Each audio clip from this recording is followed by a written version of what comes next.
Assalamualaikum warahmatullahi wabarakatuh. Halo guys, and welcome back to my YouTube channel. Di sini saya Zakia Fitri Nabila dengan NIM 2014-01-0073 ingin membuat sebuah video dengan judul Haji dan Umroh untuk memenuhi tugas ujian akhir semester pada mata kuliah pembelajaran fikih di sekolah dan madrasah. Nah, adapun tema kita pada hari ini yaitu tentang haji dan umroh, yang sebagaimana kita tahu bahwa haji dan umroh ini termasuk ke dalam rukun Islam. Nah, rukun Islam ini ada 5. Yang pertama membaca 2 kalimat syahadat, yang kedua melaksanakan sholat, yang ketiga berpuasa, yang keempat membayar zakat, dan yang kelima naik haji bagi orang yang mampu. Nah, pada video kali ini kita akan membahas mengenai haji dan umroh. Dalam haji dan umroh kita akan membahas 6 hal. Yang pertama yaitu pengertian haji dan pengertian umroh. Yang kedua rukun haji dan rukun umroh. Yang ketiga wajib haji dan wajib umroh. Yang keempat amalan sunnah haji dan amalan sunnah umroh. Yang kelima larangan haji dan larangan umroh. Dan yang terakhir hikmah haji dan hikmah umroh. Kemudian kita masuk kepada pengertian haji dan umroh. Seperti yang kita ketahui bahwa haji dan umroh merupakan sebuah ibadah yang kita lakukan di tanah suci Mekah. Nah, secara bahasa, haji berarti menyengaja atau mendatangi suatu atau seseorang. Sedangkan secara istilah, haji merupakan mendatangi atau mengunjungi Ka'bah untuk mengadakan ibadah atau perbuatan-perbuatan tertentu. Kemudian umroh. Umroh bermakna ziarah atau mengunjungi suatu tempat. Menurut syara, umroh adalah berkunjung ke Baitullah Al-Haram untuk melakukan tawaf, sa'i, dan mencukur atau menggunting rambut dalam rangka beribadah kepada Allah.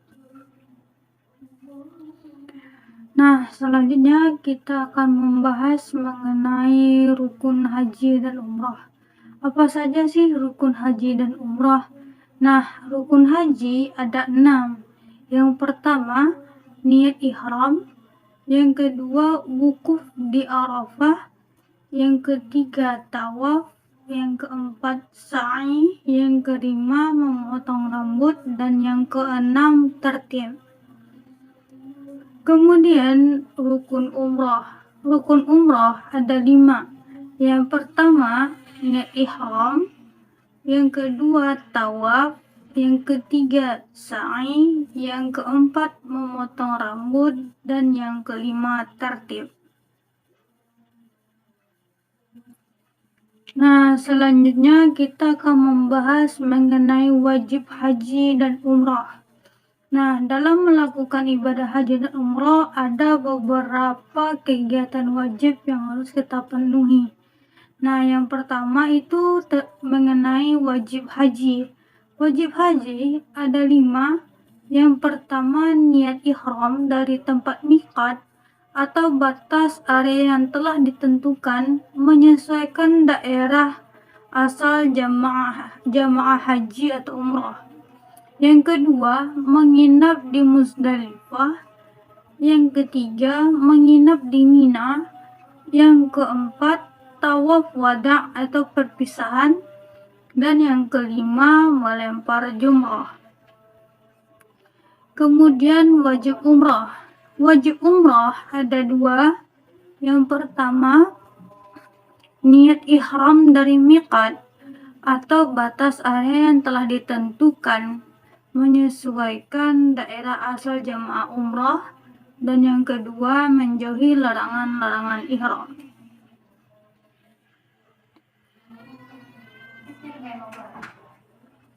Selanjutnya kita akan membahas mengenai amalan sunat haji dan umrah.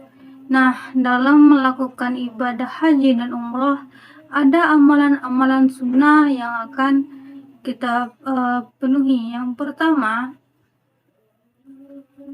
dalam amalan sunat haji ada 5 hal. Yang pertama itu mandi sebelum ihram, yang kedua salat sunat ihram, yang ketiga talbiyah, yang keempat mengutip batu di Muzdalifah, dan yang kelima salat sunnah setelah wafat.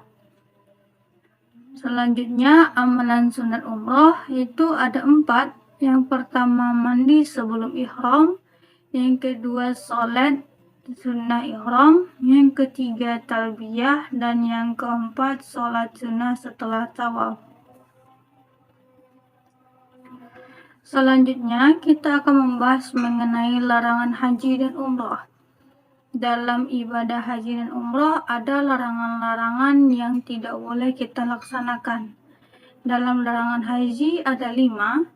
Yang pertama, melakukan hubungan suami istri atau segala perbuatan yang menyebabkannya. Yang kedua, bertengkar atau berdebat dengan orang lain. Yang ketiga, melakukan perbuatan maksiat atau yang tercela. Yang keempat, memakai pakaian berjahit dan menutup kepala bagi jemaah laki-laki. Dan yang kelima, memakai alas kaki atau kaos kaki yang menutup mata kaki. Kemudian pada larangan umroh ada 5 hal. Yang pertama, memotong atau mencukur atau mencabuti rambut atau bulu badan. Yang kedua, memotong kuku.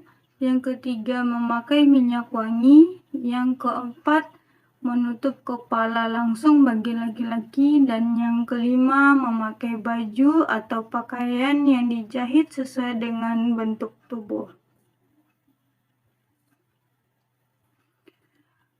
Selanjutnya, kita akan membahas mengenai hikmah haji dan umrah. Nah, dari pelaksanaan ibadah haji dan umrah ini ada hikmah-hikmah yang akan kita dapat. Yang pertama, itu mendapat balasan surga. Yang kedua, menjawab panggilan Allah Subhanahu wa Ta'ala. Yang ketiga, menghapus segala dosa. Yang keempat, pahala berlipat ganda. Yang kelima, iman semakin kuat. Yang keenam, ibadah yang paling baik. Yang ketujuh, meningkatkan kedisiplinan. Yang kedelapan, meningkatkan kualitas ibadah. Yang kesembilan, memunculkan sifat sabar. Yang ke-10, meningkatkan solidaritas dan kekeluargaan. Dan yang ke-11, meningkatkan dakwah. Nah, mungkin sekian video pembelajaran dari saya. Apabila ada kesalahan mohon dimaafkan. Saya sudahi. Wassalamualaikum warahmatullahi wabarakatuh. Thanks for watching. Please subscribe.